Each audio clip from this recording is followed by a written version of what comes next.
Bismillahirrahmanirrahim. Kita lihat penjelasan sabda Nabi sallallahu alaihi wasallam, la u'tiyanna rayata au la ya'khudhanna rayata. Akan kuserahkan bendera komando perang ini. Al-Hafidz Ibnu Hajar Al-Asqalani berkata, dalam riwayat Buraidah, sesungguhnya aku akan menyerahkan bendera atau komando perang kepada seorang laki-laki yang mencintai Allah dan Rasulnya. Sekelompok ahli bahasa dengan lantang telah mengungkapkan lewat persamaannya. Ya, ini persamaan bendera di sini maksudnya. Akan tetapi Ahmad dan Tirmizi meriwayatkan dari hadis Ibnu Abbas, waktu itu bendera Rasulullah sallallahu alaihi wasallam berwarna hitam, sedangkan bendera Ali berwarna putih. Hal senada diriwayatkan oleh At-Tabrani dari Buraidah dalam riwayat Ibnu Adi dari Abu Hurairah. Dia menambahi padanya tertulis La ilaha illallah Muhammadar Rasulullah. Kemudian kita lihat lagi sabda Nabi sallallahu alaihi wasallam, yuhibbullaha wa rasulahu wa yuhibbuhullahu wa rasuluhu. Mencintai Allah dan Rasulnya serta Allah dan Rasulnya mencintai dia. Kalau dari hadis ini kita dapat mengetahui bahwa ini merupakan, hadis ini menunjukkan keutamaan Ali radhiyallahu anhu.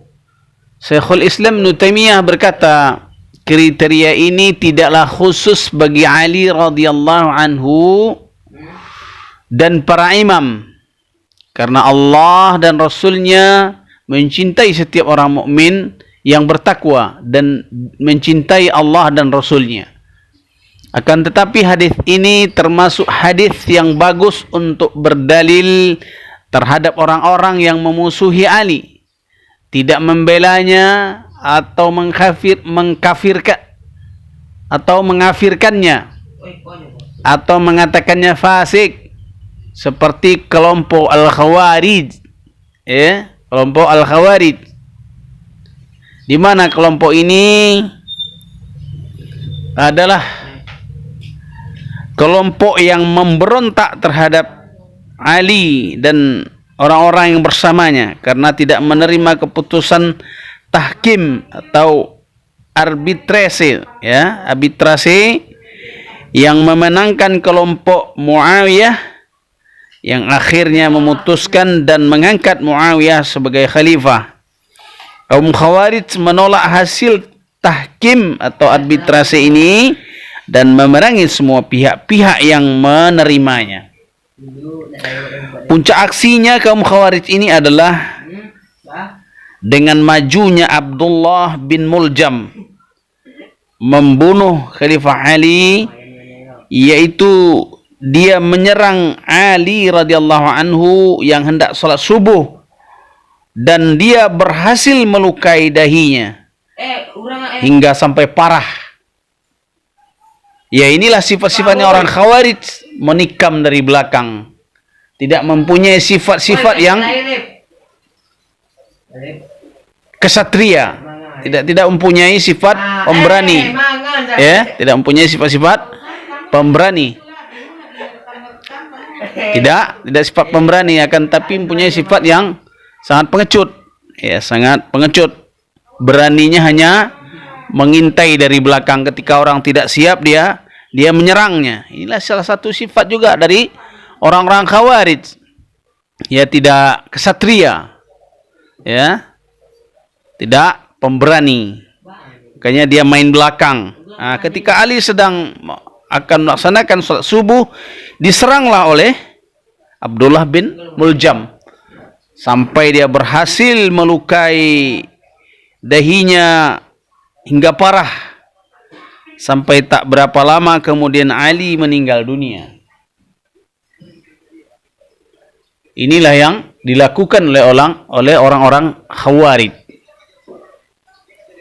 Akan tetapi dalil ini tidak dapat menangkal perkataan golongan Rafidhah yang menjadikan nas-nas yang menunjukkan keutamaan sahabat adalah sebelum terjadinya kemurtadan mereka, ya, sebelum murtadnya orang-orang Rafidhah, Syiah Rafidhah. Karena Khawarij mengatakan bahwa Ali seperti itu, ya, fasiklah, kafirlah dan sebagainya. Namun perkataan ini adalah perkataan yang batil. Hal ini terbantahkan dengan hadis ini, dengan hadis yuhibbullaha wa rasulahu wa yuhibbuhullahu wa rasuluh. Ini karena Allah tabaraka wa ta'ala dan Rasulnya tidak menyampaikan sanjungan ini kepada orang yang Allah mengetahui bahwa ia akan mati dalam keadaan kafir. Hadis ini juga menetapkan sifat cinta, ya. Yuhibbullaha wa rasulahu wa yuhibbuhullahu wa rasuluh. Ini juga menetapkan sifat cinta. Kebalikan dari orang-orang Jahmiyah dan orang-orang yang mengikuti pendapat mereka, di mana orang-orang Jahmiyah ini, ya, pertama kali dicetuskan, paham Jahmiyah ini pertama kali dicetuskan oleh Ja'ad bin Dirham, adalah gembong ahli bid'ah.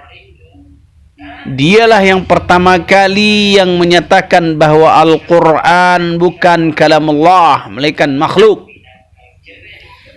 Dialah pencetus bid'ah ta'til, yakni penafsiran sifat-sifat Allah.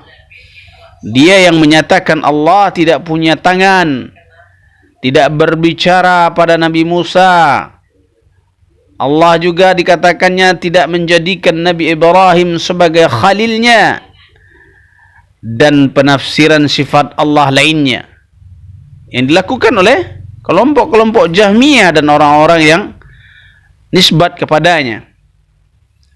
Dia adalah guru Jaham bin Safwan. Jadi Ja'ad bin Dirham ini adalah guru Jaham bin Safwan, yang kemudian Jaham bin Safwan ini dikenal sebagai gembong Jahmiyah.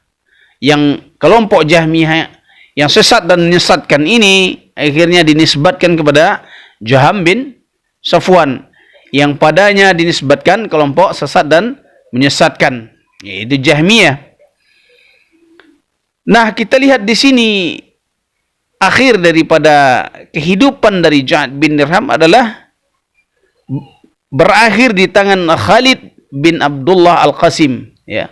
Khalid bin Abdullah Al-Qasim, seorang gubernur di Irak di kala pemerintahan Bani Umayyah di saat hari raya Idul Adha, ya.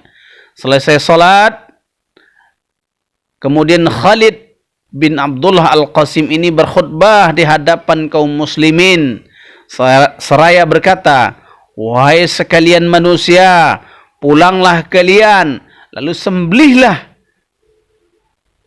binatang kurban. Semoga Allah menerima ibadah kurban kami dan kalian.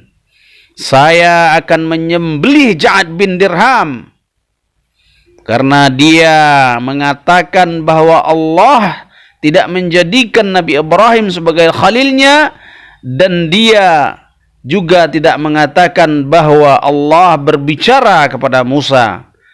Dia mendustakan Al-Quran. Maka Maha Suci dan Maha Tinggi Allah atas apa yang dikatakan oleh Ja'ad bin Dirham ini." Lalu beliau turun dan menyembelih Ja'ad bin Dirham. Inilah sedikit yang kita ketahui tentang permasalahan orang-orang Jahmiyah